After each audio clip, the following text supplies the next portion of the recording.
जैसे कि हमने प्रीवियस सेशन के अंदर आपको सेक्रेटरी के टर्म्स पढ़ाए और उसके टाइप्स पढ़ाए। अब हमने देखा कि सेक्रेटरी दो पार्ट्स में डिवाइड किए गए हैं, पहला पर्सनल सेक्रेटरी और दूसरा देखा इंस्टीट्यूशनल सेक्रेटरी। अब उसमें अगर इंस्टीट्यूशनल सेक्रेटरी में देखूं तो उसमें हमने देखा सेक्रेटरी ऑफ एनपीओ पहला, दूसरे का सेक्रेटरी ऑफ कोऑपरेटिव सोसाइटी, तीसरा देखा सेक्रेटरी ऑफ गवर्नमेंट डिपार्टमेंट, और आज हम लोग डिस्कस करने वाले हैं कंपनी सेक्रेटरी के बारे में। अब अगर मैं इन सब के टाइप्स की बात करूं तो इन सब के टाइप्स में आपने एक बात कॉमन देखी और वो बात रहेगी कि ही और she must be an employ, जो अपने एम्प्लॉयर के लिए काम करते हैं। और अगर हमने एक और दूसरी बात कॉमन देखेंगे अगर हम लोग, तो वो जो सेक्रेटरी होता है वो दो ही वर्क करता है, ऑर्डिनरी और कॉन्फिडेंशियल वर्क। लेकिन ये ऑर्डिनरी और कॉन्फिडेंशियल वर्क की जो क्राइटेरिया है वो एम्प्लॉयर टू एम्प्लॉयर चेंज होती है। अब आपने नोटिस किया कि आपको एसपी के अंदर अगर सेक्रेटरी को समझना है किसी भी टाइप के, तो पहले उसके एम्प्लॉयर को समझना पड़ेगा, बराबर कि नहीं। हमने यही काम किया, जैसे हमने पर्सनल सेक्रेटरी के पढ़ाने के पहले उसके एम्प्लॉयर को समझा, पब्लिक फिगर जो फेमस पर्सन होता है, जो बिजी पर्सन होता है, जो पीए या पर्सनल सेक्रेटरी या पर्सनल असिस्टेंट अपॉइंट करता है। फिर हमने अगर इंस्टीट्यूशनल सेक्रेटरी की बात करूं तो इंस्टीट्यूशनल सेक्रेटरी के अंदर भी हमने secretary of NPO, secretary of cooperative, secretary of government department, इन सबके सेक्रेटरी को पढ़ाने के पहले उनके ऑर्गेनाइजेशन को समझा, यानी उनके एम्प्लॉयर को समझा।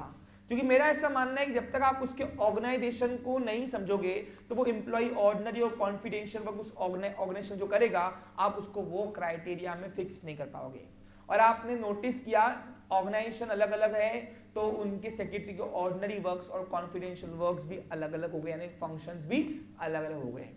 उसी प्रकार अगर आज हमें कंपनी सेक्रेटरी पढ़ना है तो पहले हमें समझना पड़ेगा कुछ दिन what do you mean by company, क्योंकि कंपनी मालक है उसकी, किसकी, कंपनी के सेक्रेटरी के। अगर सेक्रेटरी को कोई भी प्रैक्टिस करनी है कंपनी के लिए तो पहले कंपनी क्या है, कंपनी कैसे बनती है, कंपनी कैसे चलती है, कंपनी कैसे मिटती है, ये सब आपको पढ़ना जरूरी है। जब तक आप उसके एम्प्लॉयर को नहीं समझोगे तब तक वो एम्प्लॉय क्या ऑर्डिनरी वर्क्स और कॉन्फिडेंशियल वर्क करेगा वो आपको समझेगा नहीं। इसलिए आज से 10 दिन के अंदर आपको एसपी के अंदर कंपनी कैसे बनती है वो आपको सिखाया जाएगा। कंपनी बनने की नौबत क्यों आती है किसी भी पर्सन सामने, वो आपको सिखाया जाएगा। यानी इन शॉर्ट अगर आपने सही मायने में देखा जाए तो आपका जो 11th और 12th का जो एसपी है वो कंपनी सेक्रेटरी की प्रैक्टिस है सही मायने में। यानी बाकी ये टाइप जो है ये आपको कहीं नहीं आएंगे, इंटरफेयर करेंगे, लेकिन जो कंपनी सेक्रेटरी है अब से कम टाइप पकड़ के मैं डायरेक्ट अब आपको पूरे एसपी की 11th और 12th की जर्नी कराऊंगा। यानी अगले 15 दिन के अंदर आप ना सिर्फ 11 पढ़ोगे बल्कि 12th भी पढ़ लोगे पूरा इनडायरेक्टली। और इसलिए मैंने आपको पहले ही कहा कि 15 दिन आप बिल्कुल भी अपसेंट नहीं रहेंगे, ओके। और इस तरीके से पढ़ाऊंगा कि कंपनी आपको बनाने भी आ जाएगी आपकी खुद की, और प्लस कैसे चलती है वो भी आपको प्रैक्टिकल बेस यहाँ पे एग्जाम्पल देके हम समझाएंगे उसको। उसके पहले इन्हें आपके द्वारा ही मैं आपकी एग्जाम्पल लेकर हम यहाँ पे कंपनी बनाएंगे, ओके। ये पूरी जो प्रोसेस है वो 15 दिन की रहेगी। ये 15 दिन के अंदर आपको कंपनी का हर एक पॉइंट ऑफ व्यू से जो प्रोविजंस यानी इन शॉर्ट जो कंपनी एक्ट ने बनाया हुआ है प्रोविजंस, वो आपको समझ में आएगा। और अगर कंपनी समझ में आया तो उसका सेक्रेटरी क्या काम करेगा उसके लिए वो आपको ऑटोमेटिकली समझ में आ जाएगा। और यही कंपनी सेक्रेटरी की जो प्रैक्टिस है वही आपके सब्जेक्ट में डाला गया है जिसका नाम है सेक्रेटरियल प्रैक्टिस, सिंपल भाषा में। यानी सही मायने में सब्जेक्ट सिर्फ एक ही टॉपिक के ऊपर दिया गया है, वो है study of company secretary, okay. और इसके ऊपर एक मोस्ट पॉपुलर कोर्स चल रहा है सीएस। क्या चल रहा है? तो ये सीएस का एक बेस फाउंडेशन है आपका सब्जेक्ट। सर सीए में काम नहीं आएगा, बिल्कुल सीए में काम नहीं आएगा। आज अगर सीए हो या सीएस हो या जो भी प्रोफेशनल कोर्सेज हो उसमें कंपनी का नॉलेज आपको होना ही चाहिए, चाहे डायरेक्टली सीए हो या सीएस हो, वो कंपनी से ही डील करते हैं। इसलिए आपको study of company and the secretary of the company practice is known as secretarial practice. अगर मैं ऐसा बोल दिया तो गलत नहीं है कुछ, समझा आपको क्लियर? यानी सही मायने में आपको कोई भी ये टाइप्स नहीं आएंगे, सिर्फ टाइप आएगा आपको ये काम में, और यहीं से हम अपनी कंपनी की जर्नी शुरू कर रहे हैं। शुरू करें, चलिए। तो कंपनी आज क्यों आती है नौबत, आज एक पिक्चर के तौर पे, यानी आज से 15 दिन की एक पिक्चर चलेगी। पिक्चर क्या चलेगी आपकी? उस पिक्चर के थ्रू आपको हर एक एरिया कंपनी की घुमाएंगे हम। उसके पहले कंपनी की थोड़ी बहुत इंग्लिश में जो अपन ने थोड़ा मैंने आपको पहले डिस्कस किया हुआ है उसके बारे में पढ़ते हैं। देखो मैंने क्या सीखा, कंपनी सेक्रेटरी पढ़ना है तो पहले कंपनी को समझना पड़ेगा। पूछो क्यों? यहाँ पे कंपनी का सेक्रेटरी जो है वो किसके लिए काम करेगा? कंपनी के लिए। तो कंपनी कौन है? उसका एम्प्लॉयर। कौन है उसका? तो एम्प्लॉयर को समझ लो, उसके एम्प्लॉय को अपने आप समझ जाओगे, वो क्या काम करेगा अपने आप आपको समझ में आ जाएगा। ठीक है, तो इस 2 साल की जर्नी के अंदर कंपनी का सेक्रेटरी कंपनी के अंदर क्या क्या काम करता है, उसको कौन से पावर्स है, कौन से वो वर्क्स करता है, हर काम के पीछे कंपनी का सेक्रेटरी कितना इंपॉर्टेंट मैटर करता है, वो आपको स्टडी दी गई है इस सब्जेक्ट के अंदर। नाम है सेक्रेटरियल प्रैक्टिस, एसपी। उसके पहले सबसे पहले हम बात करते हैं कंपनी के बारे में। अब अगर मैं कंपनी के बारे में बात करूं तो कंपनी का पूरा नाम क्या है? Joint stock company. कंपनी को कोई भी अगर बोलता है तो क्या बोलता है? Joint stock company. तो वो कितनी हैरानी की बात है, आपको पता है आपके कलीग्स 11 पूरा पढ़ लेते हैं, उनको पूछो कंपनी का फुल फॉर्म, कंपनी का पूरा नाम क्या है, दे डोंट नो। वो जॉइंट स्टॉक कंपनी को पता भी नहीं कि जॉइंट कंपनी को जॉइंट स्टॉक कंपनी बोलते हैं एक्चुअली।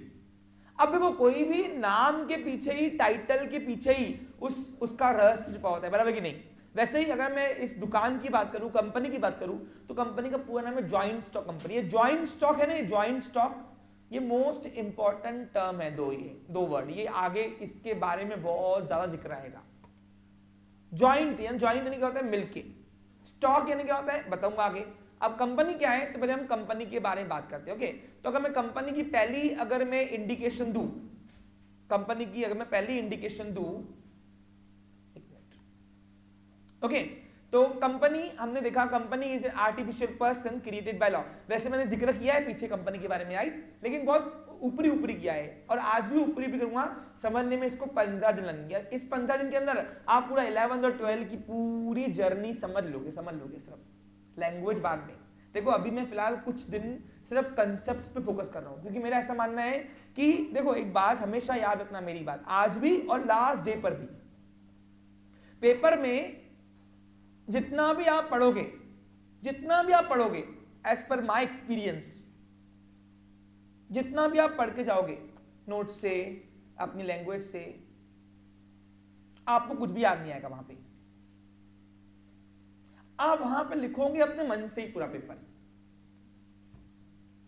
क्योंकि जो हम ये ह्यूमन साइकोलॉजी है, हम जितना भी पढ़ते हैं ना हमको वहां पे कुछ याद नहीं आता, हमारे पास ऑप्शन क्या बचता है? मन से। अब मन से लिखने के लिए हमारा कंसेप्ट तो पहले क्लियर हो ना, इसीलिए वननेस आपका पहले कंसेप्ट पे फोकस करता है। क्योंकि आप कितना भी रट्टा मार के जाओ, आप 10 बार लगे तो रट्टा मार के देखो, जब आप लिखने पे आओगे ना तो आपको वो स्टेटमेंट लिखते याद नहीं आएंगे, आप वही याद लिखोगे जो आपको समझाया गया है बस। इसीलिए मैं बोलता हूं फोकस ओनली कंसेप्ट पे करो। आप कितना रट्टा मारोगे बताओ ना, एक लाइन पढ़ोगे दूसरा भूल जाओगे, एक क्वेश्चन पढ़ोगे दूसरा क्वेश्चन भूल जाओगे पहले वाला। ये एक साइकोलॉजी है, तो इसलिए जिसने रट्टा मारा है वो पास तक नहीं हुआ है। तो इसे करना कैसे? पूरा मन से लिख के आना है। कैसे? सिर्फ कंसेप्ट समझ के बस। जो कंसेप्ट आपको यहाँ पढ़ाए जा रहे हैं वो कंसेप्ट जोड़ते जाओ, आपकी नोट्स तैयार होती आएगी। वो अपने वहां पे शॉर्ट नोट बोलो या लॉन्ग आंसर बोलो, जो भी आपको पूछा उसने वो समझा। और दूसरी बात, 12 का जो पोर्शन बनाया गया है, 12 का पोर्शन वो रट्टा मारने के लिए नहीं बनाया गया है। कुछ इनोवेटिव पार्ट्स है, जैसे केस स्टडी होती है। केस स्टडी में क्या होता है, आपको एक पिक्चर आती है छोटी सी, उसके 3 क्वेश्चन होते हैं, उस 3 क्वेश्चन के आंसर लॉफुली आपको देने पड़ते हैं। ये इनोवेटिव पार्ट है। अब ये रट्टा मारने में नहीं आएगा। जो क्यों? आप अपने को कितने आप केस स्टडी पढ़ोगे, जो मैं आपको दूंगा इवन वो भी आपको सिर्फ रेफरेंस बनेगा। क्या बनेगा? पेपर में वो दिन आएंगे, अलग ही आएगा क्वेश्चन।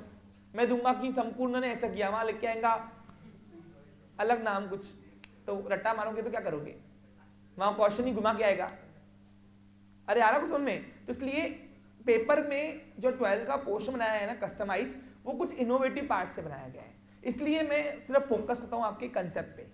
जितने भी टॉपर्स से मैं आपको मीट कराऊंगा, यहाँ पे लास्ट में मीटिंग होती है आपके टॉपर्स के साथ, टॉक होता है, talk with toppers last day होता है, वो आपको यही बताएगा कि हमने जितना भी पढ़ा वो सब याद आता ही नहीं, वहां पे याद वही आता है जो सर ने हमको कंसेप्ट क्लियर कर दिया बस हमको। तो इसलिए फोकस ऑन योर कंसेप्ट्स, और कंसेप्ट क्लियर करने के लिए आपको यहाँ पे प्रेजेंट रहना पड़ता है, मेंटली भी और फिजिकली भी। ओके बेटा, समझा? समझा क्या? हाँ, सर के पास जादू की छड़ी नहीं है, अपने आप नहीं आता बेटा, आना पड़ता, बराबर संचित? ओके यस, शुरू करें। तो आज से तू शपथ ले थोड़ी अपनी, ओथ, क्या लेगा? हाँ, और नहीं आया तो जैसे मेरी मर्जी से क्या होगा बेटा, तेरी नियत चाहिए, नियत क्या चाहिए? मेरी मर्जी पे तू रोज आके पढ़ मेरे पास, तेरी नियत तो बना। चलो शुरू करें। पहले कुछ स्टेटमेंट जरा इंग्लिश में जॉइंट स्टॉक कंपनी के बारे में, और फिर आज हम कंपनी का फॉर्मेशन शुरू करेंगे। आज से एक ही पिक्चर 15 दिन चलेगी पूरी, और कैसे कंपनी कैसे बनती है, कंपनी कैसे चलती है, कंपनी कैसे मिटती है, वो भी आपको यहाँ पे सिखाया जा रहा है। शुरू करते हैं, ध्यान दो। सबसे पहले मैं एक इंफॉर्मेशन देता हूँ कुछ इंग्लिश में, उसके बाद मैं आपका एग्जाम्पल के तौर पर शुरू करता हूँ। देखो, मैं आपको पिक्चर में सिर्फ कंपनी बनाना नहीं सिखाऊंगा, हेलो, कंपनी बनने की नौबत आती क्यों है वो भी मैं आपको सिखाऊंगा। इसे आज से पिक्चर में शुरू करेंगे। देखो, company is artificial person created by law. कहा जाता है जॉइंट स्टॉक कंपनी एक कठपुतली है। क्या है? कठपुतली, यानी क्या ऐसा कठपुतली नचाओगे? नहीं नहीं, नचाएंगे कुछ नहीं। हाँ, वो एक टाइटल दिया गया, उस टाइटल से क्या दिया उसको? Title. It's artificial person created by law. अब कंपनी का एग्जिट मीनिंग क्या है? तो मैंने आपको बताया था, कंपनी बोलते हैं बड़े पैमाने की दुकान। जब भी कोई व्यापारी को अपने दुकान को एकदम बड़े पैमाने पे फैलाना है, कितना बड़ा कि हमारा भी एक बंगलो बन जाए एंटिलिया जैसे। कितना बड़ा? एंटिलिया जैसी। अब एंटिलिया बिल्डिंग देखी आपने? किसकी है वो? अंबानी जी की। किसकी है? हाँ, कभी गए हो सामने आप? नहीं। वहां पे एयरफोर्स, वहां पे आर्मी, वहां पे पुलिस, लोकल पुलिस, गार्ड, सब ऐसे घिरे हुए, वो एक आदमी को सिर्फ प्रोटेक्ट करने के लिए। और वो प्रोटेक्शन ऐसी प्रोटेक्शन है जो मोदी जी को भी नहीं मिलती है। सोचो,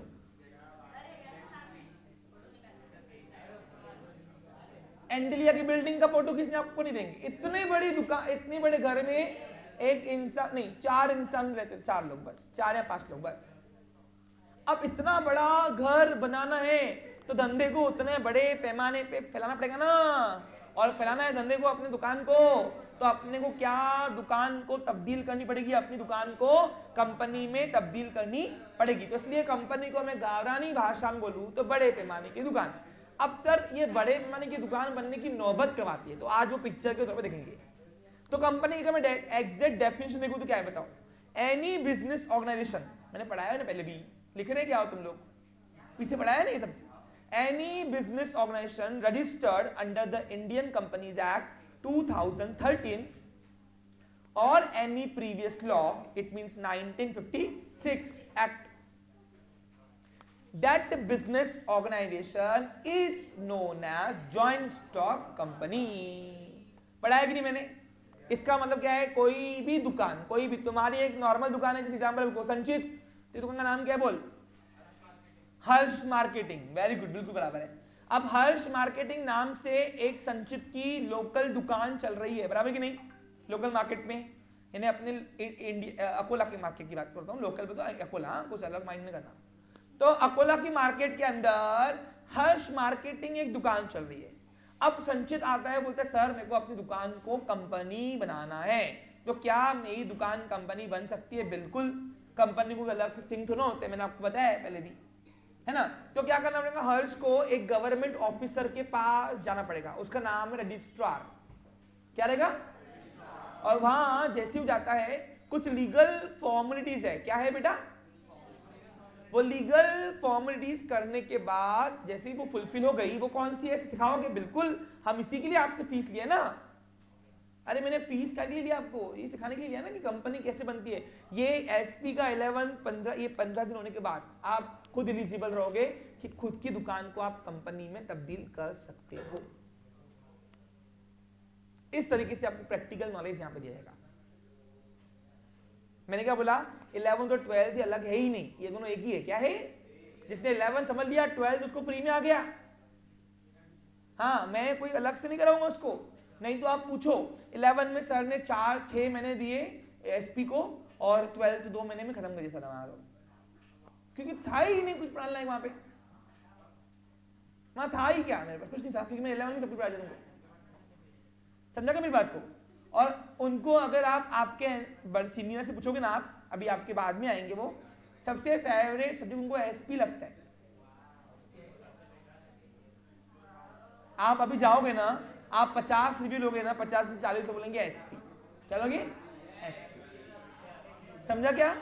ये अलग बात है कि मेरी रिकॉग्निशन अकाउंटिंग से जानी जाती है, लेकिन I am expert in SP also.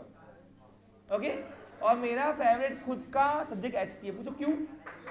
Law का सब्जेक्ट है। किसका है? लॉ का, नहीं लॉ का। हाँ, ओके चलो, यस शुरू करें। हाँ बेटा इधर देखो। हाँ, तो what is joint stock company? तो हर्ष मार्केटिंग के दुकान को अगर कंपनी बनाना है तो एक गवर्नमेंट ऑफिसर को जाएगा, वो ऑफिसर को डॉक्यूमेंटेशन देगा, वो फॉर्मेलिटीज पूरी करके गवर्नमेंट ऑफिसर उसको एक सर्टिफिकेट देगा। क्या देगा वो? उस सर्टिफिकेट को बोलते हैं रजिस्ट्रेशन सर्टिफिकेट या तो इनकॉर्पोरेशन सर्टिफिकेट। और जैसे ही उसको वो सर्टिफिकेट मिल गया, उस दिन से उसकी दुकान कंपनी बन जाएगी। अब सर करना क्या है? तुम जैसा कर रहे थे वैसे चलाओ, कोई प्रॉब्लम नहीं है। लेकिन तुमने जब अपनी दुकान को कंपनी में तब्दील कर दिया तो बेनिफिट और ड्रॉबैक दोनों है। बेनिफिट बता रहा हूं क्या है। बेनिफिट एक ये है कि आप अपने बिजनेस का स्केल कितना भी बड़ा कर सकते हो, कितना भी, वर्ल्ड वाइड। यानी अगर आप चाहो, तेरी काय की दुकान है? इलेक्ट्रॉनिक की है। क्या बेचता है? एक प्रॉपर प्रोडक्ट बता। हाँ, इंडक्शन। तो अगर हर्ष चाहे, हर्ष चाहे तो वो कौन है रे अपनी यूएस की वाइस प्रेसिडेंट कौन है? हाँ, अरे वो है ना, अच्छा ही नाम है, इंडियन, कमला हैरिस। अगर हर्ष चाहे तो अपने इंडक्शंस को कमला हैरिस के पास भी भेज सकता है।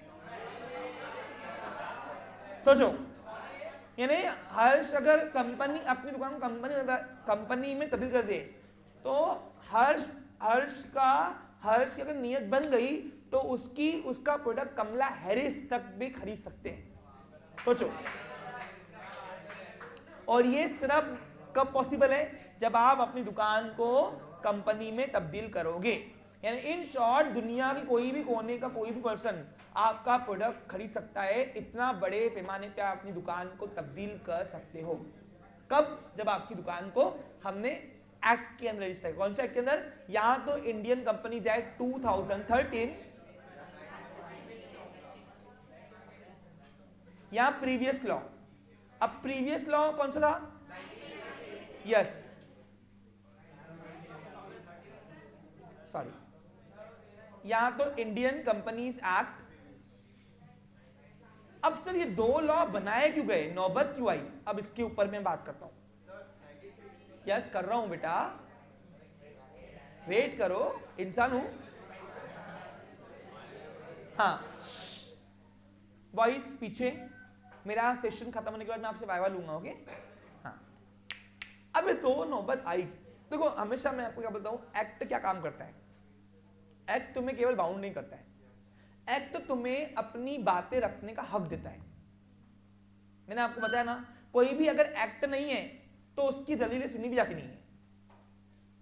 अरे मैंने आपको बताया ना, अगर आपकी एफआईआर हो रही है कोई चीज की तो क्यों हो रही है? कानून आपकी बात सुन रहा है तो क्यों सुन रहा है? क्योंकि उसके लिए एक्ट बना हुआ है। उसी प्रकार अगर इतने बड़े पैमाने पे बिजनेस करना है तो उसके लिए रूल्स एंड रेगुलेशन चाहिए थे।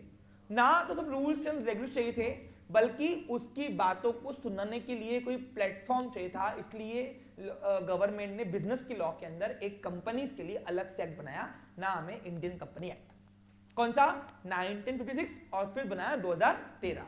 अब सर, तो जो ये दो एक्ट क्यों बनाया, वो कौन सी दुकान किस में रजिस्टर होंगी? सुनिए, जो कंपनी 2013 के पहले बनी होंगी वो रजिस्टर हुई होंगी इंडियन कंपनीज एक्ट 1956 के अंदर, और 13 के बाद जो होंगी वो होंगी इंडियन कंपनीज एक्ट 2013 के अंदर। अब सर जो 1956 है उसके रूल्स और 2013 का एक्ट का रूल अलग होगा, डेफिनेटली अलग होगा। पूछो क्यों?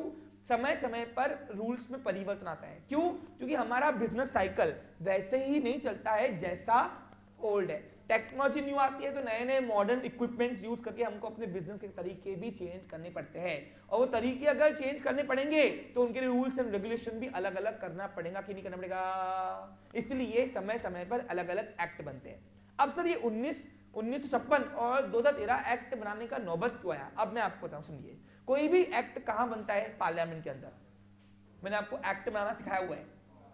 अरे स्टार्टिंग के सेशन में एक्ट सिखाया, बराबर कि नहीं? अब याद करो, जब कोई एक्ट बनता है तो एक्ट बनता है एमपीज द्वारा पार्लियामेंट के अंदर। तो क्या हुआ होगा 1956 के अंदर, 1956 के अंदर कंपनी एक्ट बनाया होगा कंपनीज को रेगुलेट करने के लिए, यानी कंपनी को ऑब्जर्व करने के लिए। पूछो क्यों? क्योंकि अगर दुकान बड़े पैमाने की है तो फ्रॉड होने के चांसेस भी ज्यादा बड़ा होता है, और जितना ज्यादा फ्रॉड बढ़ा उतना देश को हानि भी ज्यादा होती है। अब देखो कितने दुकानदार छोटे पैमाने पे फ्रॉड करते हैं, लेकिन वो दिखते क्या नहीं, लेकिन नीरव मोदी या फिर वो भगोड़ा कौन था दूसरा हमारा, विजय माल्या, ये ऐशो आराम करके यहां से भाग गए। ये क्यों दिखे? क्योंकि इन्होंने जो फ्रॉड किया वो कंपनी बन के किया, और कंपनी बन के किया तो इन्होंने फ्रॉड बड़ा किया। क्या किया? जैसे अभी देखो एक सोल ट्रेडर जब बिजनेस करता है, फ्रॉड तो वो भी कर सकता है, लेकिन उसके फ्रॉड्स को देश को हानि नहीं होती, क्योंकि वो फ्रॉड करने उसकी नीयत कितनी चलाने की, लोकल लेवल पे बराबर है कि नहीं, हार्डली अपने एरिया डिस्ट्रिक्ट लेवल पे या हार्डली स्टेट लेवल पे, उससे ऊपर हो सकता है कि वो नहीं हो सकता, तो फ्रॉड भी उसका कम ही होगा अगर करने पे आया तो, बराबर नहीं। लेकिन जब आप कंपनी बना के अपनी दुकान चला रहे हो तो इट मींस गवर्नमेंट तुम्हें फुल अलाउ कर रही है कि हाँ तुम बड़े पैमाने पे जाओ, और जब बड़े पैमाने पे जाना है तो उसमें मनी भी, फाइनेंस भी बड़ा इन्वॉल्व होगा, और फाइनेंस अगर इन्वॉल्व बड़ा होगा तो वो कंपनी के चांसेस भी ज्यादा है फ्रॉड करने के। इसलिए उनके ऊपर रूल्स एंड रेगुलेशन बहुत ज्यादा बड़े पैमाने पर रेस्ट्रिक्ट किया जाता है। रेस्ट्रिक्ट ही नहीं, गाइड भी किया जाता है, क्योंकि एक्ट कभी भी हमेशा सिर्फ रेस्ट्रिक्शन काम नहीं करता है, वो गाइड करता है एक तरह से, रूल्स देकर, ताकि फ्रॉड तुम भी ना करो और ना ही तुम्हारे साथ भी कभी हो। देखो लॉ कैसे बनता है? Law is made up for justice के प्रिंसिपल बनता है, तो ना वो कभी घपला करने देगा ना घपला होने देगा किससे। तो कंपनी एक्ट बना के कंपनी इसको बाउंड नहीं किया, सिर्फ कंपनी को एक प्रकार से रूल्स देकर गाइड किया कि इस तरीके से अगर दुकान चलाओगे ना तुम फ्रॉड करोगे ना हम तुम्हारे साथ कोई फ्रॉड कर सकता है, और इसलिए कोई भी एक्ट बनता है।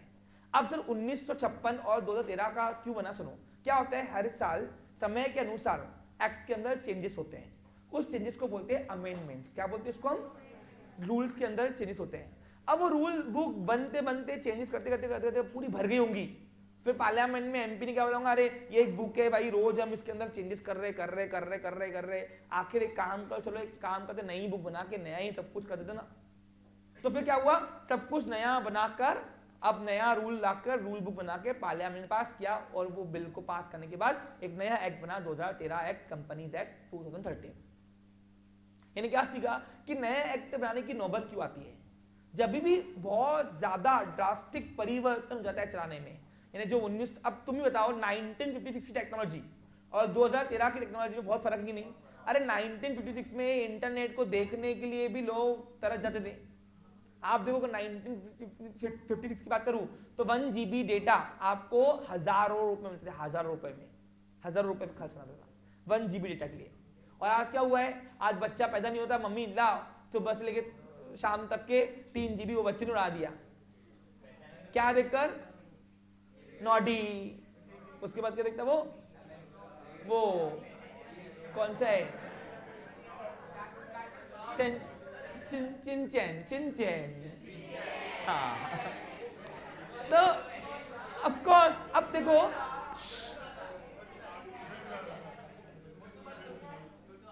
हो गया। तो कहने का मतलब क्या है? कहने का मतलब यह है कि समय के साथ परिवर्तन होता है कि नहीं।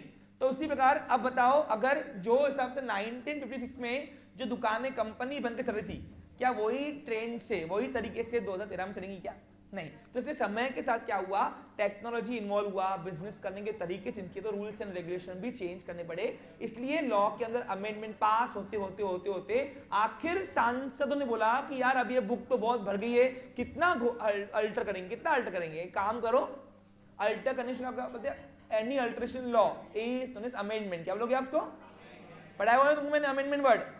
हाँ, तो उन्होंने क्या किया, आखिर बोला नया एक्ट बनाते, फिर नए एक्ट में नए तौर तरीके से रूल्स एंड रेगुलेशन एस्टेब्लिश करके बिजनेस रूल बुक नई पास की गई और नाम दिया इंडियन कंपनीज एक्ट 2013। हाँ बोलिए। हाँ, अब एक क्वेश्चन आपका ये भी आएगा कि अगर सर जो कंपनियां 1956 के एक्ट में रजिस्टर हुई होंगी तो वो आज किसके मुताबिक चलेगी, तो वो बनेगी नए एक्ट के मुताबिक चलेगी। नए रजिस्टर हुई है भले वो एक्ट में, लेकिन वो चलेगी नए एक्ट में। जब भी अपना कोई भी बिजनेस का नया एक्ट आता है, नया एक्ट, तो उनको चलाना फिर वो हिसाब से पड़ता है। हाँ, तो वो जो 1956 के लॉज जो यूजफुल होंगे वो 2013 में रिपीट किए हुए। बंद है ना, आज आप कंपनी बनाओगे तो किसमें रजिस्टर करोगे, बंद हो गया ना इनडायरेक्टली। अब आप रजिस्टर करो, नहीं भाऊ मेरे को 1956 में एक्ट में रजिस्टर करो सर, तो क्या बोलेंगे, वो गया, वो छोड़ा हम गलिया, है ना, तो बंद हो गया इनडायरेक्टली। और जो यूजफुल एक्ट लॉस थे, रूल्स, वो उन्होंने वहां रिपीट कर दिए, डाल दिए प्रोविजंस, है ना। अब आप अगर नोटिस करोगे तो 2019 एक्ट, सॉरी 2013 एक्ट और 1956 एक्ट, यानी कंपनीज एक्ट 2013 और कंपनीज एक्ट 1956, इन दोनों में मैक्सिमम रूल्स सेम है। क्या है, देखो मैंने तो अपने करियर में दोनों एक्ट पढ़ा है ना। अब आपको पता है, आपको क्या लगता है ये 2013 में आया, 13 में एक्ट आया, लेकिन तुम्हारे एजुकेशन में कब आया मालूम है, 19 से आया हुआ है।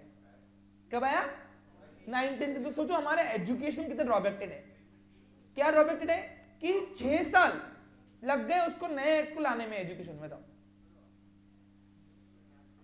सोच रहे हो, यानी 2013 में नया एक्ट आ गया था, 2019 तक के मैंने 1956 के एक्ट का ऑर्डिनेंस एसपी पढ़ाया हुआ है पूरा।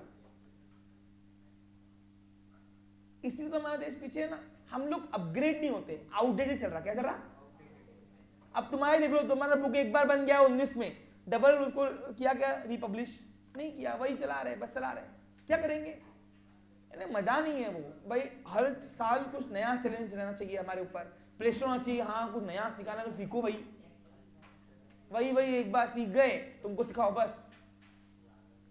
तो ये थोड़ा पॉलिसी थोड़ा फेवरेबल नहीं आती है हमारे, ठीक है, समझ में आया आपको। अब एक्ट क्यों बनता है समझा, एक्ट ना तो सिर्फ हमको रेस्ट्रिक्ट करने बनता है, एक्ट क्यों बनता है। हाँ, अब सर संचित की दुकान कंपनी बन गई, इसका क्या दूर से फोकस होता है, यस, कैसे, जैसे संचित का नाम क्या बोला उसने अपनी दुकान का, हर्ष मार्केटिंग। अब हर्ष मार्केटिंग जो है, बच्चा लोग ये हर्ष मार्केटिंग नाम आप यही रख सकते हो, चलेगा। सिर्फ क्या होगा, कंपनी का साइन क्या है, यस, इसके पीछे नाम वो है बोर्ड में, वो नाम का उसका बोर्ड चेंज करने का, उस नाम के पीछे पीवीटी एलटीडी, हाँ यहां तो सिर्फ एलटीडी कंपनी यानी लिमिटेड, हाँ या कंपनी लिखा तो चलता है, लिमिटेड कंपनी चलता है। ये आपने अगर नाम लिख दिया, उस दिन के बाद आपकी दुकान कंपनी है, ये सबको मालूम पड़ जाएगा। जितने भी आप बोर्ड देखोगे, बोर्ड, नेम प्लेट्स, उसके पीछे जब भी आपको ये नाम दिखे, अगर सिर्फ ये लिमिटेड या सिर्फ पीवीटी एलटीडी, लिमिटेड ये शॉर्टकट है, कभी कभी ऐसे लिखते हैं लिमिटेड पूरा, तो समझ आना वो कंपनी बन के चल रहा। और कंपनी बनने का मतलब है कि आपको कोई छूट नहीं है, फुल जितना तुम बड़े पैमाने पे तुम्हारी कैपेबिलिटी है तुम फैलाओ, हम तुमको फुल छूट दे रहे हैं। क्या दे रहे तुमको, कंपनी का लाइसेंस देकर, सर्टिफिकेट देकर रजिस्ट्रार ने तुमको फुल छूट दिया कि तुम जितना बड़े पैमाने पे फैला सकते हो फैलाओ। अच्छा एक और बात है, इसके बेनिफिट भी है, क्या मिलते हैं, बड़े पैमाने पे धंधा होता है तो गवर्नमेंट तुमको असिस्ट भी करती है फाइनेंशियली, तुम्हारे पास सोर्सेस फाइनेंस के ज्यादा है कंपैरेटिवली सोल ट्रेडर से और अदर बिजनेस से। अब ये से समझ में नहीं आया बात, देखो सिंपल है। अब इस एग्जांपल, अब देखो मैं एक उदाहरण दे रहा हूं आपको, क्यों कंपनी बन के आप बड़े पैमाने पे खेलना है, फाइन बेनिफिट्स क्या है उसके। तो देखो, एक सोल ट्रेडर अगर लॉफुली कोई लोन ना चाहेगा तो किसके पास जाएगा? वो जाएगा या तो बैंक के पास या तो फाइनेंशियल इंस्टीट्यूशंस के पास, यानी मुथूट गोल्ड लोन वगैरह ये वगैरह जो है, मुथूट गोल्ड लोन वगैरह जो ये कौन है? ये फाइनेंशियल इंस्टीट्यूशंस है जो फाइनेंस प्रोवाइड करते हैं, बजाज फाइनेंस वगैरह या Poonawalla corporations, okay, corporate finance. लेकिन अगर आप कंपनी बन के चाह रहे हो, कंपनी बन के चला रहे हो, तो कंपनी बनने के बाद आपके पास सिर्फ इतने सोर्स नहीं है, आपके पास बहुत सारे सोर्स है आप पैसा कलेक्ट करने के लिए और बिजनेस करने के लिए। पूछो क्यों? जितनी दुकान बड़ी उतना कैपिटल भी बढ़ा, और कैपिटल बढ़ा तो उसके लिए गवर्नमेंट बोलती है तुम्हारे ऑप्शन भी तो बड़े हैं, इसलिए ऑप्शन तुम्हारे लिए ज्यादा खुले हुए हैं। इसलिए हाँ, अब तुमको एग्जांपल दूंगा, समझ में नहीं आएगा। क्यों? कभी सुना भी नहीं होगा नाम, shares, debentures, bonds, public deposits, सुना कभी नाम? हाँ, तो सुनो, तो ये एक जॉइंट स्टॉक कंपनी के पास ऑप्शन है फाइनेंस रेज करने के, इसको बोलते हैं इंस्ट्रूमेंट्स। क्या बोलते हैं इसको? यही तो आपको पढ़ाएंगे, टेंशन मत लो। देखो समय के साथ सब होगा, अभी मैं नाम इसलिए ले रहा नहीं था क्योंकि वैसे भी आपके ऊपर जाना है, क्योंकि आपने कभी नाम सुना ही नहीं होगा कभी, you are noise about that instruments, that's why. समझ में आ रहा मेरी बात आपको? क्या कोई छूट रहा है ऐसा? सबको समझना रहा अच्छे से? एक मिनट, अलाउड नहीं है बेटा हमको। ओके, आगे बढ़ू। हाँ, तो अब मैं बात करता हूं कंपनी कैसे बनती है। आज रीजंस देखो, कंपनी कैसे बनती है वो भी बताऊंगा, कंपनी बनने की नौबत क्यों आती है वो भी। देखो अभी 15 दिन के अंदर हम 3 क्वेश्चन के आंसर लेंगे। सुनो कैसे। पहला क्वेश्चन रहेगा कंपनी क्यों बनती है, क्यों बनानी चाहिए कंपनी हमें, ये नौबत कौन सी स्टेज आती है हमारे सामने जो कंपनी बनने की स्टेज आती है। दूसरा, कंपनी कैसे बनती है। तीसरा, कंपनी कैसे चलती है। एक बार अगर आपकी दुकान कंपनी बन गई ना, हेलो, तो आपकी दुकान कठपुतली बन गई। अब वो आपके मुताबिक नहीं चलेगी, अब वो चलेगी लॉ के मुताबिक। कौन से लॉ के मुताबिक? Indian companies act. इसलिए इसको नाम दिया है कंपनी इज आर्टिफिशियल पर्सन। क्या लगा इसको? आर्टिफिशियल का मतलब होता है कठपुतली। क्या होता है? जो हमारे मुताबिक चलेंगी नहीं, यानी तुम्हारी दुकान तुम्हारी रही नहीं, फिर आप बोलोगे सर काय को बनाना, हट हम काय को बनाए फिर कंपनी। नहीं, जरूरी है। अगर आपको बड़े पैमाने पे आपका सपना है, जैसे हर्ष का सपना होगा कि मेरा वो क्या था, अरे इंडक्शन, मेरा इंडक्शन कमला हैरिस यूज करे, वहां तक पहुंचने के लिए तुमको अपनी दुकान को किस में तब्दील करनी पड़ेगी? कंपनी में। यानी वर्ल्ड वाइड अगर तुम खेलना है, इंपोर्ट एक्सपोर्ट करना है गुड्स का, तुम्हारे बिजनेस का, तो तुमको कंपनी बन के ही खेलना पड़ेगा। और सर अगर मैं छोटे पैमाने खेला, तो अगर कोई और बिजनेस टाइप शुरू किया आपने, ऑर्गेनाइजेशन टाइप, तो उसमें आपको बहुत ज्यादा रेस्ट्रिक्शन आएंगे। और रेस्ट्रिक्शन हो तुम्हारे पास फाइनेंस ही नहीं आएगा, क्योंकि देखो लॉ जो बनता है ना, वो जस्टिस के प्रिंसिपल बनता है, कॉमन सेंस के पास बनता है।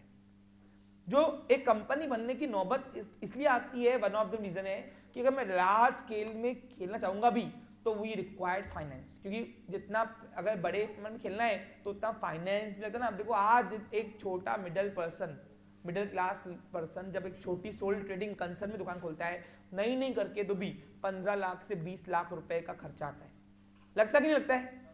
लगता है ना। अब आप सोचो, तुमको हर शहर में अपनी ब्रांच खोलनी है, हर शहर में, हर देश में तुम्हें ब्रांच खोलनी है, तो करोड़ों अरबों रुपए लगते भैया। वो पैसा कहां से आएगा?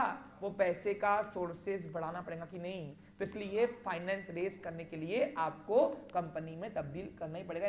आप नहीं भी चाहो तो आपके सामने सिचुएशन ऐसे आ जाती है कि कंपनी बनना ही है भैया। Okay, clear? और एक बार कंपनी बन गई तो लॉ के प्रोविजंस आपको फुलफिल करने पड़ेंगे। चलो एग्जांपल देते हैं अभी। अब कंपनी बनने की नौबत कैसे आती है, एक पिक्चर के तौर पे आपको सिखाता हूं। यानी क्या सिवा बताओ, अगले 15 दिन कंपनी सेक्रेटरी नहीं पढ़ेंगे, सिर्फ पढ़ेंगे कंपनी। क्या पढ़ेंगे हम?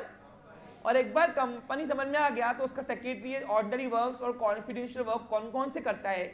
देखो कहीं भी बैठे हो, चाहे इधर बैठे सेक्रेटरी, चाहे इधर बैठे, चाहे इधर बैठे, चाहे बैठे, वो करेंगे दो ही काम, ऑल ऑर्डिनरी वर्क्स और कॉन्फिडेंशियल वर्क्स। लेकिन organisation to organisation confidential work, ordinary works की क्राइटेरिया अलग होंगी। क्या होंगी? वो आपको अपने आप समझ में आ जाएगा कि कंपनी के सेक्रेटरी की प्रैक्टिस क्या है actually. Okay, clear?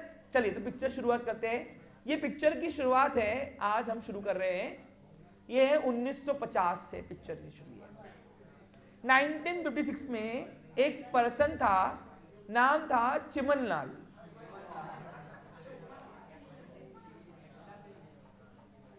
Chimanlal UP में रहने वाला एक व्यक्ति था, उसकी वाइफ थी शीला देवी।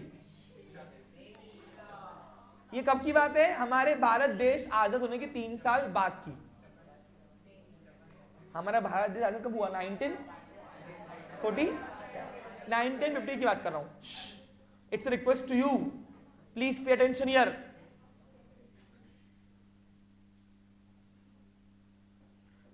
चिमनलाल यूपी में अब एक मोची का काम करता था।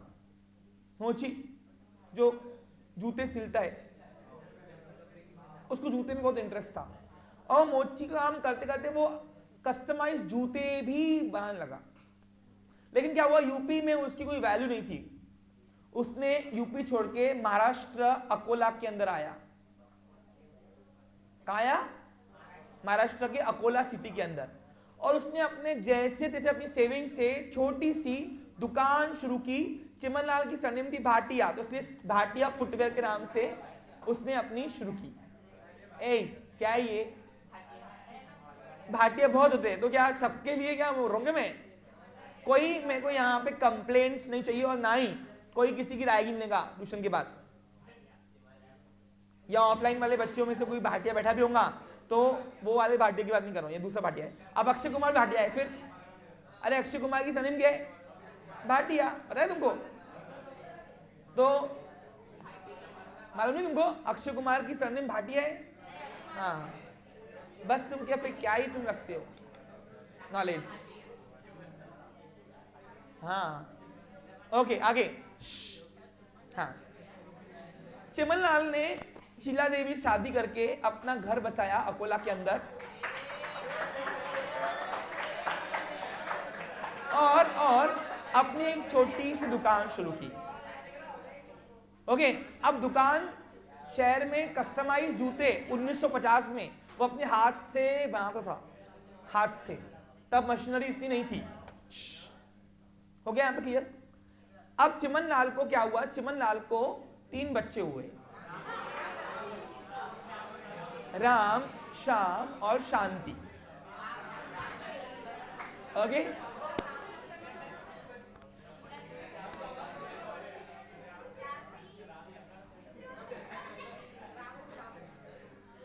कैरेक्टर का यूज आपको विजुअलाइज करने के लिए होता है, ना कि मजा लेने के लिए।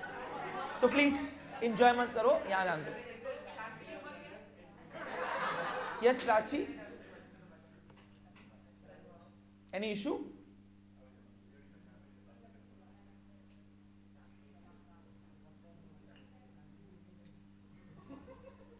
प्राची कुछ खा रहे हो क्या?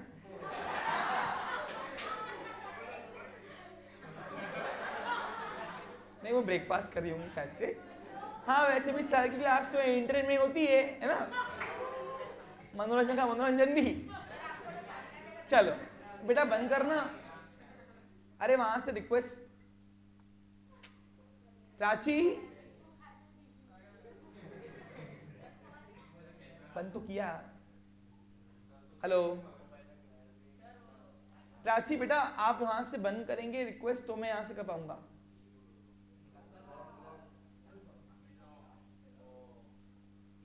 हेलो, बंद हो गया? वो बंद नहीं कर रही थी इसलिए करना पड़ा। ओके, यस, शुरू करें? हाँ, अब क्या हुआ? पे अटेंशन हियर। चिमनलाल को 3 बच्चे हुए। बच्चों को इस तरीके से सिखाया गया कि वो भी बिजनेस में हाथ बटाने लगे। वही भाटिया फुटवेयर अब 5 लोग मिलकर चलाते थे। कौन कौन? हस्बैंड वाइफ दोनों और 3 बच्चे। ओके, अब चिमनलाल ने अपनी दुकान को हिंदू लॉ के अंदर रजिस्टर किया, क्योंकि पूरी फैमिली मिलके चला रही है बिजनेस, इसलिए हिंदू लॉ के अंदर रजिस्टर किया। ओके, हिंदू अनडिवाइडेड फैमिली का बेनिफिट लेने के लिए। समझ आ रहा है? देखो कंपनी बनने की नौबत क्यों आती है, मैं आपको वो सिखा रहा हूं आज।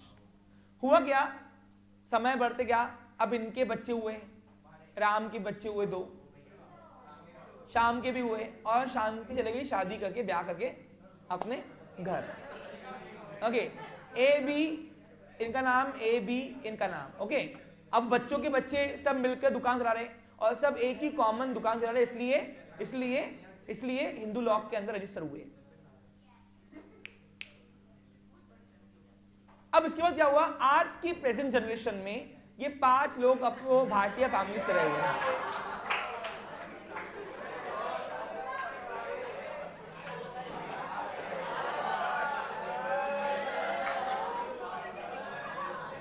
Okay, it's a request to you, please pay attention. और ये आज की प्रेजेंट जनरेशन में वो भाटिया फैमिली से कजिन सब मिलाकर भाई बहन इतने रहे। हाँ, तो उनके बच्चे हुए, फिर यहाँ पे ये आ गए, इतने सब आज भाटिया फैमिली में कुल मिलाकर ये 5 लोग रह गए। ये पूरी भाटिया फैमिली की प्रेजेंट जनरेशन है। 4 भाई रहे कजिन सगे मिलाकर और एक बहन रहेंगी। हिमेश, मनीष, हर्ष और सार्थक 4 भाई है और कजिन है और उसकी बहन है कृतिका। ओके, हाँ। अब कृतिका इन सबकी शादी अभी हुई नहीं है। हाँ, बैचलर है। कौन है? बैचलर। हाँ, हुआ क्या चारों भाई वो जो 1950 से भाटिया फुटवेयर था अकोला सिटी में संभालते जनरेशन पास होते उनके एंसेस्टर्स द्वारा, एंसेस्टर कौन? परदादू। कौन थे? चिमन लाल का बिजनेस सपना था कि वो पूरे लोकल लेवल पे अपने बिजनेस को फैलाए, और वही सपना जनरेशन पास होते आज वो बिजनेस जो है ये 4-5 लोग मिलकर संभाल रहे हैं। और आज अकोला सिटी के अंदर बड़ा मॉल बन चुका है, वो भाटिया फुट मॉल, शू मॉल, भाटिया शू मॉल के नाम से एग्जाम्पल के तौर पे।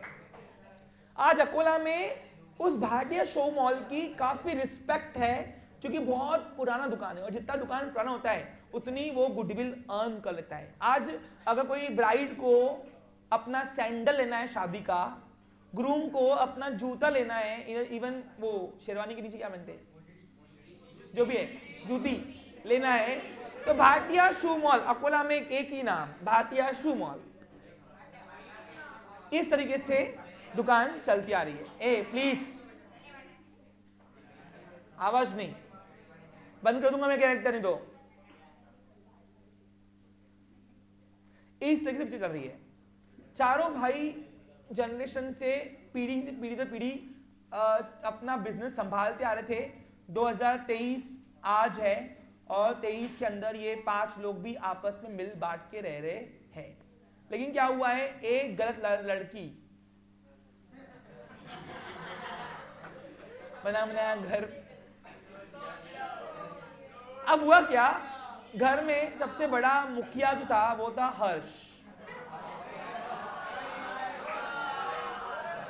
हर्ष बिकम अ कर्ता। अब आप समझ गए मैं कौन सा बिजनेस की बात कर रहा हूं, जॉइंट हिंदू फैमिली बिजनेस की बात कर रहा हूं। तो हर्ष करता है और बाकी सब को पार्टनर्स है। कौन है? को पार्टनर्स है। Okay, clear? हाँ, ये तो काम करो, कैरेक्टर चेंज करे क्या? हर्ष को न तो है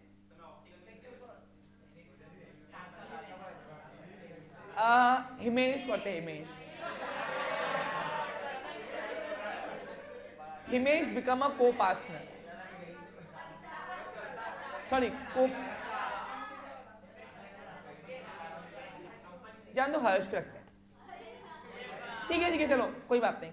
हिमेश को करता है, बाकी को पार्टनर है। ठीक है, ओके डन, कोई डाउट नहीं? Okay very good. करता बिकम हिमेश एंड बाकी अदर को पार्टनर। अब बताओ यहां तक जो पिक्चर चल रही थी वो कौन सी चल रही थी? Joint Hindu family business. यानी चिमन लाल ने जो दिया, जो जगाया था, आज मशाल बन के रेडी है। ओके, बराबर कि नहीं? और आज अकोला सिटी में बड़ा मॉल, जो छोटा सा दुकान शुरू था, आज अकोला सिटी में चर्चित मॉल। आज आजू बाजू गांव वाले लोग भी उससे अपने शूज खरीदने, मतलब चप्पल खरीदने आते हैं उस मॉल से। समझा आपको? 70% मार्केट चिमनलाल भाटिया शू मॉल ने उसको कैप्चर किया हुआ था। जो भाटिया फुटवेयर था अब भाटिया शू मॉल बन चुका है, बड़ा मॉल, 4 मंजिली मॉल। हाँ, यहां तक क्लियर है? एक चिंगारी जलाई थी चिमनलाल ने, आज बड़ी मिसाल कायम हो गई और आज पेजेंट जनरेशन बड़ी अच्छे से बखूबी निभा रहे, बढ़ते बढ़ते बढ़ते business joint Hindu family business, Hindu undivided family के अंडर में आते हैं और ये आज अपने बड़े पैमाने पे बिजनेस को चला रहे हैं। अब हुआ क्या, हुआ इस तरीके से हिमेश की हो गई शादी।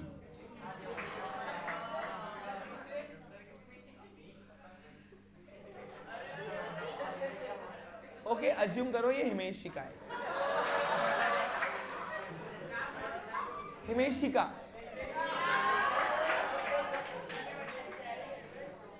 ओके, अब हिमेश जी का आने के बाद हिमेश जी का थोड़ी नक्चड़ी थी, इट मीन्स थोड़ी मतलब गुस्सा स्वभाव थी, क्या बोलेंगे इंग्लिश में उसको, अग्रेसिव, थोड़ी शॉर्ट टेम्पर्ड थी, उसको गुस्सा जल्दी आता था। एक दिन क्या हुआ, मनीष ने उसको बोला भाभी, भाभी ना थक के आया हूं, पानी गिलास देंगे, खुद जाके ले। और आखिर में हिमेशिका ने हिमेश से कंप्लेन किया कि आप घर के करता होने के बाद आप हेड पर्सन हो घर के, और उसके बाद भी आपके छोटे भाई बहन मुझसे पानी गिलास ले रहे, क्या ये लगा नहीं, मैं क्या नौकरानी करने गई यहाँ पे, जो पेटेंट्स लड़की के होते हैं वही बोलना शुरू किया उसने। हाँ, आजकल यस। तो फिर हुआ क्या, हिमेश ने बोला इतनी हिम्मत इनकी, और आखिर में क्या हुआ, इनके बीच में हो गया झगड़ा। बहन अकेली समझाई थी कि भाइयों मत झगड़ो, कि बहन चाहती है कि सब एकजुट होकर चले, बराबर कि नहीं, हमारी फैमिली पूरी एकजुट थी अभी तक, तो अभी भी चले। लेकिन क्या हुआ, ये भाइयों के बीच में वो जो हिमेशिका थी वो झगड़े लगा रही थी।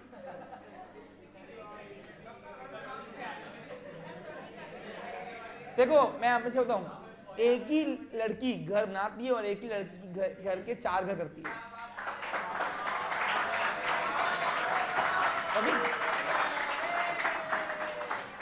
यस, यानी girls your responsibility is wider than boys. सो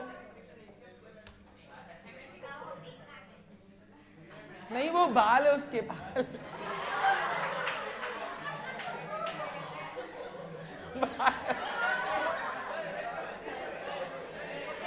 चलो ओके, कंटिन्यू।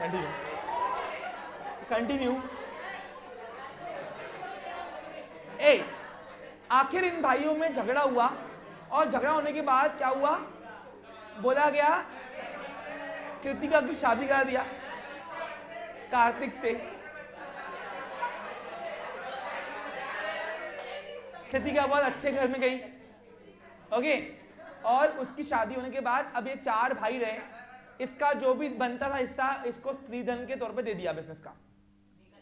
स्त्रीधन बोलते, क्या बोलते हैं, स्त्रीधन। लड़कियों का हिस्सा जो था ना वो उसके ससुराल को जो दिया जाता है उसको बोलते हैं स्त्रीधन। क्या बोलते हैं हम? हाँ, ए प्लीज बिहेव, क्लास में ऑफलाइन वाले स्टूडेंट्स सब आप अकेले नहीं हो मेरे पास। और ये हो गई अब अलग। अब हिमेश जी का रोज चिंगाई लगाती है और रोज ये भड़क जाते भाई आपस में, भाई आप कोई जुड़ाने के लिए है भी नहीं, बहन चले गई शादी के बाद, वो अपना घर बार देखेंगे। अब क्या हुआ, अब हिमेश ने ये हिमेश सॉरी इधर है, sorry my mistake. A request बच्चा लोग प्लीज। हाँ, हिमेश ने क्या किया, हिमेश ने इन सबकी शादियां करा दी। फिर अब सार्थक को मिली लड़की,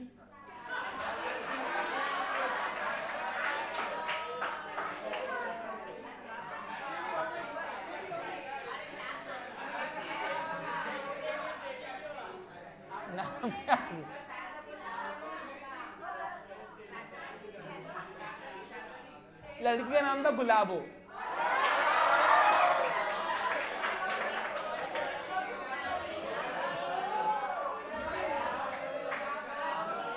मनीषा को मिली मनीष को मिली मनीषा, ओके, और हर्ष को मिली हर्षिका।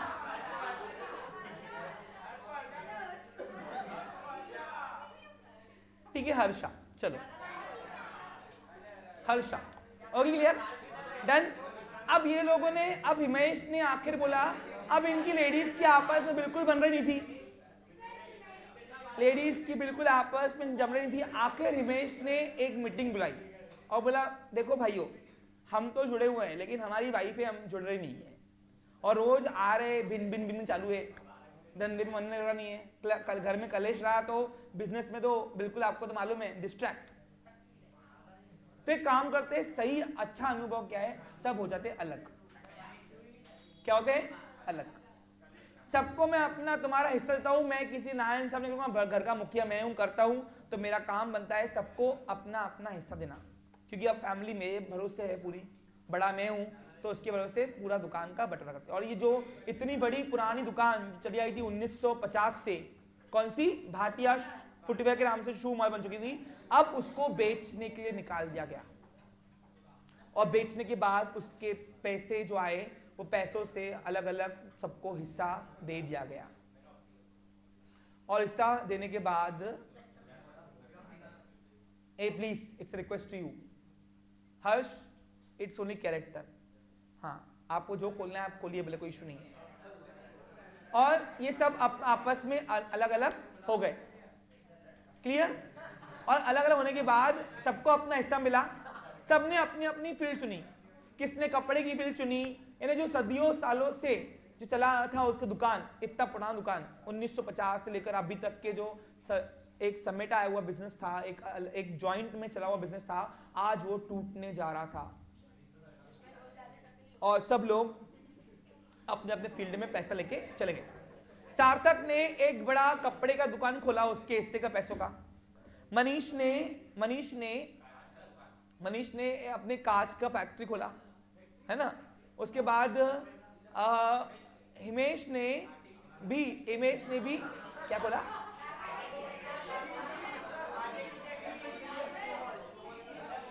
बीट मिल, आटे की चक्की खोली थी, जो भी है, ओके हाँ। हर्ष बहुत भावुक था फैमिली के अंदर, वो बहुत सेंसिटिव था, वो चाह रहा था कि मैं इतने बड़ी पुरानी दुकान, अपने पुरखों की चलाई दुकान हम कैसे छोड़े। सबने अपनी अपनी फील्ड चेंज कर दी, लेकिन हर्ष की इच्छा नहीं हुई। हर्ष ने अपनी वाइफ से, हर्षा से एक सजेशन लिया कि क्या हम करना चाहिए, तो हर्षा ने बोला कि अपने पुरखों की इमेज मत गवाओ, वो तुम कायम रखो। सभी भाइयों से चर्चा करने के बाद हर्ष ने छोटी सी अपने हिस्से की पैसे लेकर अपनी इन्वेस्टमेंट से एक दुकान खोली, और नाम रखा वही भाटिया फुटवेयर, जहां से शुरुआत हुई थी चिमन लाल की। एंड नाउ ये पिक्चर हर्ष की शुरू होती है यहां से, ये यहाँ पे कहानी में जो हीरो था वो हर्ष, यहां से अब हर्ष की पिक्चर शुरू होती है, और कंपनी तक कैसे आती है अब देखिए। हर्ष ने सभी भाइयों से पूछा कि क्या मैं वही नाम यूज करूं, सभी भाइयों की सहमति से, बहन की सहमति से अग्रीमेंट बनाकर वही नाम हर्ष को दिया गया कि चला भले तो इच्छा है, तो हमने फील्ड छोड़ दिया। वैसे फुटवेयर में कोई था नहीं उनके, लेकिन कहते कोई इच्छा है कि हमारे दादू के दादू परदादू की अगर वही परंपरा कायम रहे तो तू चाहता हम तेरे को फुल इजाजत देते हैं। और हर्ष ने कड़ी मेहनत के साथ हर्षा के साथ मिलकर देखो,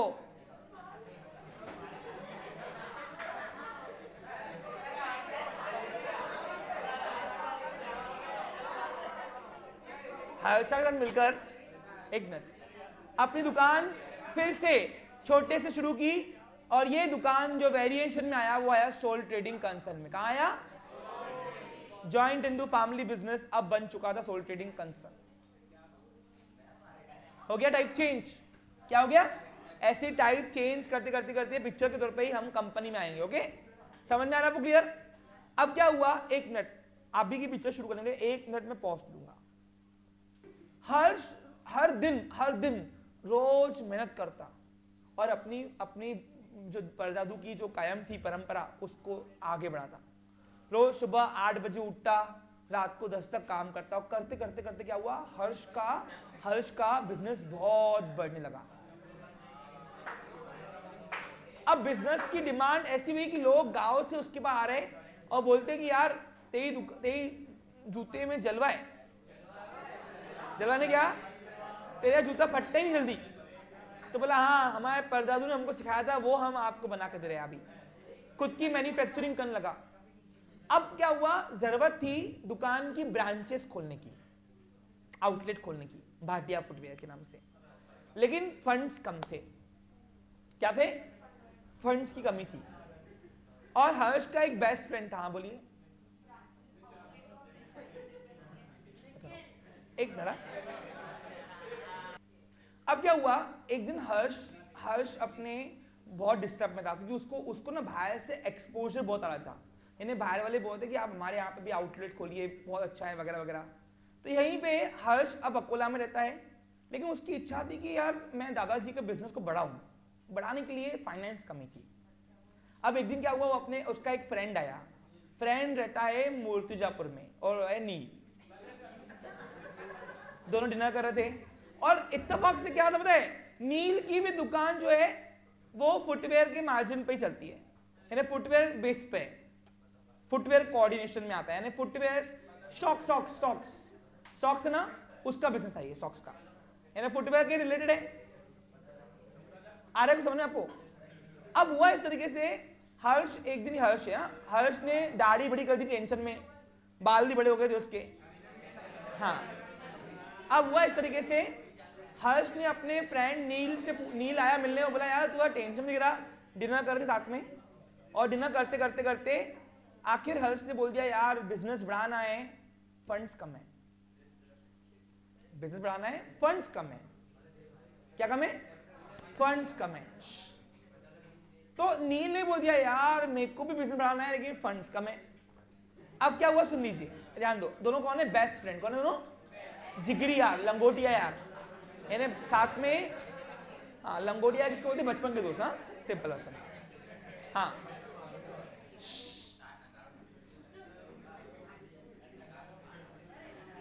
अब हुआ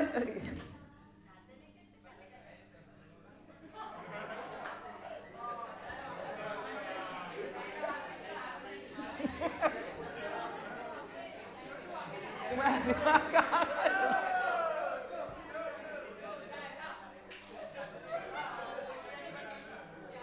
हमें कहाँ का दिमाग चल रहा था?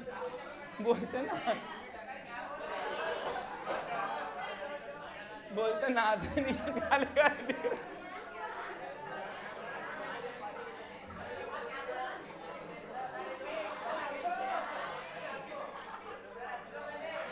इग्नोर, बोलते ना आते नहीं, के काले काले दिख रहे हैं। चलो ठीक है। ए वॉइस, एक मिनट। अब क्या हुआ, दोनों ने सोचा कि क्यों ना यार, देख फंड्स की कमी तुझे भी है, मेरे को भी है, बिजनेस एक्सपांड दोनों करना है। The shortcoming of the sole trading concern given birth to partnership form. अब क्या हुआ, दोनों ने डिसाइड किया क्यों ना यार मिलकर बिजनेस करें, दोनों मिलके बिजनेस करें। ए ध्यान दो, समझो इसको। अब क्या हुआ, दोनों ने वहीं पे खुश हो गए, अरे आओ यार सही में अपन दोस्त भी है, जिगरी यार भी है, और दोनों का फंड्स एक साथ होगा तो हम बिजनेस का एक्सप्लोजर भी कर पाएंगे, बड़ा एक्सपांड कर पाएंगे इसको। बराबर कि नहीं? The shortcoming of the sole trading concern given birth to the partnership firm. अब उन्होंने सोचा कि भाटिया फुटवेयर को, अब नील कैसे मान गया, नील ने हर्ष ने कन्विंस किया कि दुकान का नाम वही रखते, क्योंकि नाम से चलता, नाम से कस्टमर आ रहे, तो दुकान का नाम अगर छेड़छाड़ करेंगे ना तो यहाँ पे हमारा लॉस होगा, नया नाम तो चल देंगे। भाटिया बोला हाँ चलता, हमको क्या, हमको पैसे मतलब है। नील मान गया। नील मानने के बाद अब नील और हर्ष दोनों मिलकर बिजनेस करने के लिए डिसाइड कर रहे थे। दोनों का कैपिटल कितना रहेगा, क्या रहेगा, ये सब डिस्कशन हुआ, और डिस्कशन के बाद हर्ष ने बोला कि चल अपन पार्टनरशिप में दुकान करते हैं आपसे। अब पार्टनरशिप में दुकान करने के लिए महाराष्ट्र के अंदर आपको रजिस्ट्री करनी पड़ेगी। ओके, और रजिस्ट्री करने के लिए पहले बनती है डीड। क्या बनती है? Partnership deed, because partnership result of an agreement between the partner known as partnership deed. Partnership बनता ही पार्टनरशिप डीड से। मैंने आपको टाइप्स ऑफ पार्टनरशिप में पढ़ाया हुआ है, याद करो, टाइप्स ऑफ बिजनेस में याद है आपको? अब मालूम पड़ा आपको वो टाइप्स ऑफ बिजनेस ऑर्गेनाइजेशन क्यों पढ़ाया था? यहां पे वो काम में आएगा अभी हमारे सब। अब क्या हुआ, दोनों ने बोला यार हम तो ठहरे अंगूठा छाप, पढ़ाई है नहीं इतनी, डीड बनाएगा कौन, चलो पकड़ो वकील। वो आए सीधा मेरे पास, मैं हूं एडवोकेट ए, यस मेरा एडवोकेसी किया हुआ है, समझो मैंने एलएलबी किया था, हाँ BCom LLB, suppose mister A Ankush Ahuja, हाँ बस यही बोलो, मत बोलो नाम नहीं थे सरकार, हम पागल। हाँ अब क्या हुआ, तो अब मेरे पास आए और आने के बाद ए बच्चा लोग प्लीज, उन्होंने बोला कि ये हर्ष और नील आए, दिख रहे आपको बच्चे लोग, और ये आने के बाद मेरे कैबिन में उनको बिठाया और बिठाने के बाद बोलो क्या बात है, बोले सर हमको ना पार्टनरशिप में दुकान खोलनी है, तो आपका दो काम है, मतलब बोलो हमारा डीड बनाओ, जो टर्म्स एंड कंडीशंस है पूरी लिखो, और वो डीड को हमको रजिस्ट्री करके दो, कहां पे, इंडियन पार्टनरशिप एक्ट के अंदर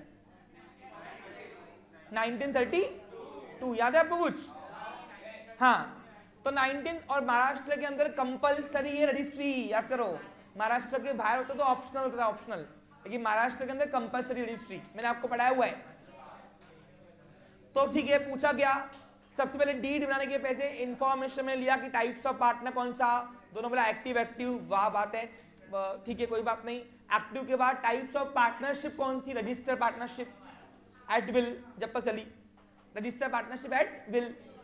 टाइप लायबिलिटी कैसी है, अनलिमिटेड रखो, कोई बात नहीं, ठीक है अनलिमिटेड।